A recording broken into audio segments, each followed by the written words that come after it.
بسم اللہ الرحمن الرحیم۔ وظیفہ مرکز 2.0 کے میرے بھائیوں، میری بہنوں، میرے دوستوں، ربیع الاول کا مہینہ اور کسی بھی دن دولت کھینچ کے لانے والا وظیفہ پچھلے سال پڑھا کروڑ پتی بن گیا۔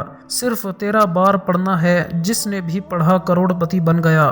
میری بہنوں، ربیع الاول کے کسی بھی دن، چاہے ہفتے کا دن ہو، اتوار کا دن ہو، چاہے جمعے کا دن ہو، الغرض کوئی بھی دن ہو سکتا ہے، لیکن خیال آپ نے اس بات کا رکھنا ہے کہ مہینہ وہ ربیع الاول کا بابرکت مہینہ ہونا چاہیے۔ اس مہینے میں آپ کو ایک ایسا وظیفہ بتانے جا رہا ہوں جو دولت کو کھینچ کر لانے والا وظیفہ ہے۔ پچھلے سال میں نے پڑھا کروڑ پتی بن گیا۔ صرف 13 بار پڑھتے ہی 200 کروڑ مل جائیں گے۔ بے شک آزما لو، اللہ تعالیٰ کی ذات کے لیے کچھ بھی ناممکن نہیں۔ اس کا صرف کن کہنا ہوتا ہے اور وہ چیز وجود میں آ جاتی ہے۔ تو یہ نہ سوچا کرے کہ 200 کروڑ کس طرح ملے گا، یہ تو ہو ہی نہیں سکتا۔ انسانی عقل بے شک یہی کہتی ہے، لیکن یاد رکھیے گا یہ ربیع الاول کا مہینہ ہے، رب کے پیارے محبوب کی آمد کا مہینہ ہے۔ اس مہینے کی ہر گھڑی اور ہر لمحہ قبولیت کا ہے۔ اس مہینے میں ہاتھ اٹھا کر مانگنے والے کو ہر حاجت سے نواز دیا جاتا ہے۔ ربیع الاول کے مہینے میں سرکار دو جہاں محمد مصطفیٰ صلی اللہ علیہ وآلہ وسلم اس دنیا میں تشریف لائے۔ یہ اس محبوب کی آمد ہے جس کے لیے چرند پرند آسمان و زمین بنائے گئے۔ ربیع الاول کا مہینہ اور کسی بھی دن جو بندہ صرف 13 بار یہ وظیفہ پڑھ لے گا، رب کعبہ اپنے محبوب کی آمد کے صدقے ہماری آنے والی نسلوں تک رزق کے دروازے کھول دے گا، ہمارے گھر کے حالات کو بدل کے رکھ دے گا، ہماری ہر مشکل، ہر پریشانی کا حل فرما دے گا، بے روزگاروں کو روزگار، بے اولادوں کو اولاد مل جائے گی۔ آج رب کعبہ کے ایک صفاتی نام، ایک ایسا نام جسے جلالی اسم اعظم کہا جاتا ہے، صرف 13 بار پڑھنا ہے۔ ربیع الاول کے مہینے میں رب کو راضی کرنا چاہتے ہیں، رب کو منانا چاہتے ہیں، رب سے اپنی کوئی بات منوانا چاہتے ہیں، من پسند فیصلہ کروانا چاہتے ہیں، تو ربیع الاول کے مہینے میں کسی بھی دن یہ جلالی اسم اعظم صرف 13 بار پڑھ کے دیکھیے۔ یہ وظیفہ، یہ نام پڑھنے کی دیر ہے۔ جو بندہ کہتا ہے کہ میری دعائیں قبول نہیں ہوتی، جو کہتا ہے کہ جوان بیٹیوں کے رشتے نہیں ہوتے، لوگ آتے ہیں دیکھ کر کھا پی کر چلے جاتے ہیں، یا تو انکار کر دیتے ہیں یا جواب ہی نہیں دیتے۔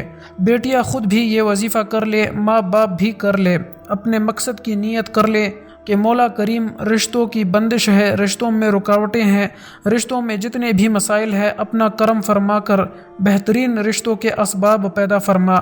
بس نیت کرتے جائے، نیت جس حاجت کی کرو گے، من پسند نوکری، اگر نوکری کی کہیں بات چل رہی ہے، آپ چاہتے ہیں نوکری آپ کو ملے، رب کعبہ کا نام 13 بار پڑھتے ہی تقدیر بدل جائے گی، نصیب کھل جائے گا، ہر حاجت، ہر مقصد خود چل کر آپ کے قدموں میں آئے گا۔ اگر آپ نظر بد کا شکار ہے، آپ حسد کا شکار ہے، آج آپ کے قریبی لوگ، دوست، احباب، رشتہ دار حسد کرتے ہیں، کوئی آپ کو اپنے سے اوپر جاتا نہیں دیکھ سکتا، اندر ہی اندر آپ کی بربادی اور تباہی کا انتظار کرتے ہیں، حاسدین کے حسد سے اور جادو جنات کرنے والوں سے بچنا چاہتے ہیں، تو ربیع الاول کا مہینہ اور کسی بھی دن یہ خاص وظیفہ ایک بار پڑھ کر دیکھیے۔ یہ وظیفہ اتنا مجرب ہے کہ بن مانگے جس چیز میں ہاتھ ڈالتے ہیں کامیابی مقدر ہو جاتی ہے، تو پھر دیر کس بات کی ہے؟ ربیع الاول کہ کسی بھی دن کا وظیفہ ہے، میں نے اپنا حق ادا کیا، بدنصیب ہے وہ بندہ جو آج لاپرواہی کر کے اس خاص گھڑی کو ضائع کر دے گا۔ ناظرین کرام، اللہ تعالیٰ کی رحمت سے کبھی مایوس نہیں ہونا چاہیے، کیونکہ اللہ تعالیٰ ہی وہ ہستی ہے جس کے پاس کن کی طاقت ہے، جس کا ایک اشارہ نہ ہونی کو ہونی میں بدل دیتا ہے۔ پیغمبر اسلام پر امید رہنے کا اہتمام کرتے تھے۔ حضرت محمد مصطفیٰ صلی اللہ علیہ وسلم اپنے ساتھیوں کو اگر مگر کے چکر میں پڑنے سے روکتے اور فرماتے اگر مگر شیطان کے در کھولتا ہے۔ رسول کریم صلی اللہ علیہ وسلم اپنے صحابہ اکرام رضی اللہ تعالی عنہ کو یہ درس دیتے تھے، جب تمہارے پاس کوئی نامناسب واقعہ ہو جائے تو یہ کہا کرو تقدیر میں یہی لکھا تھا، اللہ تعالیٰ کی بہتری تھی، اس نے جو چاہا وہ کیا۔ اسی لیے ہمیں بھی ہمیشہ پر امید رہنا چاہیے اور نا امید نہیں ہونا چاہیے۔ حالات جیسے بھی ہو اللہ تعالیٰ پر بھروسہ رکھنا چاہیے اور اس سے اچھے کی امید رکھنی چاہیے، انشاءاللہ وہ آپ کو ضرور ادا کرے گا اور آپ کے تمام مسائل بھی حل کرے گا۔ سورہ یوسف پڑھ کر اندازہ ہوتا ہے کہ اللہ تعالیٰ کی طرف دیکھ کر امید پیدا ہوتی ہے، دنیا کی طرف دیکھ کر نا امیدی، بس امید اور نا امیدی کے بیچ اللہ تعالیٰ ہے۔ کچھ لوگ ایسے ہیں جو کہتے ہیں کہ وظیفہ اثر دیر سے کرتا ہے، اور میرے دوست ایسے بھی ہیں جو کہتے ہیں کہ ہم نے یہ وظیفہ کیا اور وہ فوراً ہی اثر کر گیا۔ ناظرین، یہ ساری بات توجہ کی ہے، کیونکہ کچھ لوگ اللہ تعالیٰ پر کامل یقین کے ساتھ وظیفہ کرتے ہیں، وہ اس پر بھروسے کے ساتھ وظیفہ کرتے ہیں کہ اللہ تعالیٰ ہمیں ہر حال میں عطا کرے گا، اور کچھ لوگ یہ سوچتے ہیں کہ رات کو سوئے اور صبح اٹھتے ہی دولت مل جائے۔ تو ناظرین کرام، اللہ تعالیٰ محنت کا صلہ ضرور دیتا ہے، ہمیں اللہ تعالیٰ کی رحمت سے کبھی بھی نا امید نہیں ہونا چاہیے۔ نا امیدی کفر ہے اور مایوسی کو اللہ تعالیٰ نے گناہ کہا ہے۔ تو آئیے اس عمل کی طرف چلتے ہیں۔ عمل کی بہترین رہنمائی کے لیے ویڈیو کو شروع سے آخر تک لازمی دیکھیے گا۔ ربیع الاول کا مہینہ اور کسی بھی دن آپ کو کسی بھی وقت کسی بھی نماز کے بعد یہ وظیفہ پڑھ کر آپ نے عمل کرنا ہے، چاہے فجر ہو، ظہر ہو، عصر ہو، مغرب ہو یا عشاء ہو، کسی بھی نماز کے بعد یہ وظیفہ پڑھ لیجئے۔ باوضو مصلی پر بیٹھ کر نبی کریم صلی اللہ علیہ وسلم کی ذات پر 3، 7 یا 11 بار درود پاک پڑھیے۔ درود پاک پڑھتے ہی سب سے پہلے آپ نے اپنے مقصد کی نیت کرنی ہے، جس کی جو خواہش ہے، جس کی جو پریشانی ہے، جس کی جو مصیبت ہے، جس کی جو بھی بندشیں ہیں، وہ ہر طرح کے مسائل کے حل کے لیے ربیع الاول کے مہینے میں کسی بھی دن اپنے مقصد کی نیت کر کے بیٹھ جائے، آنکھوں کو بند کر لے۔ نیت کرنے کے بعد نبی کریم صلی اللہ علیہ وسلم کی ذات پر 3 بار درود پاک پڑھیے۔ 3 بار درود ابراہیمی پڑھنا ہے جو نماز میں پڑھا جاتا ہے۔ ایک بار میرے ساتھ بھی پڑھ لے تاکہ ثواب ہو۔ اللہم صلی علی محمد وعلی آل محمد کما صلیت علی ابراہیم وعلی آل ابراہیم انک حمید مجید۔ اللہم بارک علی محمد وعلی آل محمد کما بارکت علی ابراہیم وعلی آل ابراہیم انک حمید مجید۔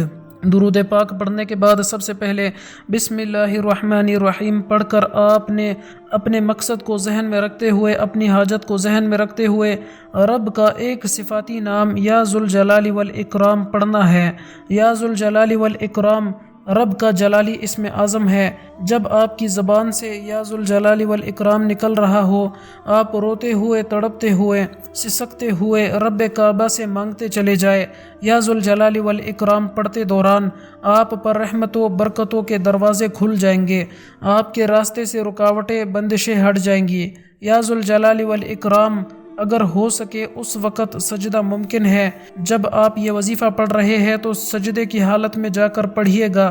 ایک تو ربیع الاول کا مہینہ قبولیت کی گھڑیاں محمد مصطفیٰ صلی اللہ علیہ وسلم کی آمد کا صدقہ ہو، سجدے کی حالت ہو۔ انسان سجدے کی حالت میں رب کے قریب ترین ہوتا ہے، تو پھر کیوں نہ رب کے قریب ترین جا کے رب سے مانگ لیا جائے۔ صرف 13 بار یا ذوالجلال والاکرام پڑھنے کی دیر ہے۔ آپ جو مانگو گے، آپ جتنا مانگو گے، آپ جیسے مانگو گے، میرا رب جھولیاں بھر بھر کر عطا فرمائے گا۔ 13 بار یا ذوالجلال والاکرام پڑھتے دوران آپ نے کسی سے بات نہیں کرنی۔ وظیفہ شروع کرنے سے پہلے اپنے بچوں کو یا گھر میں جو بھی افراد ہیں سب کو کہہ دیجئے گا کہ اس وظیفے کے دوران آپ کو تنگ نہ کیا جائے۔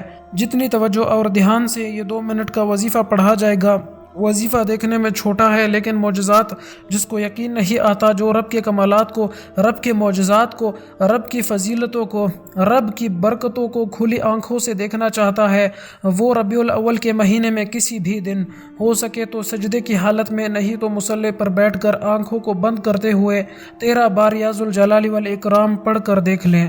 یا ذوالجلال والاکرام 13 بار پڑھتے ہی نصیب اور تقدیر کھل جائے گی۔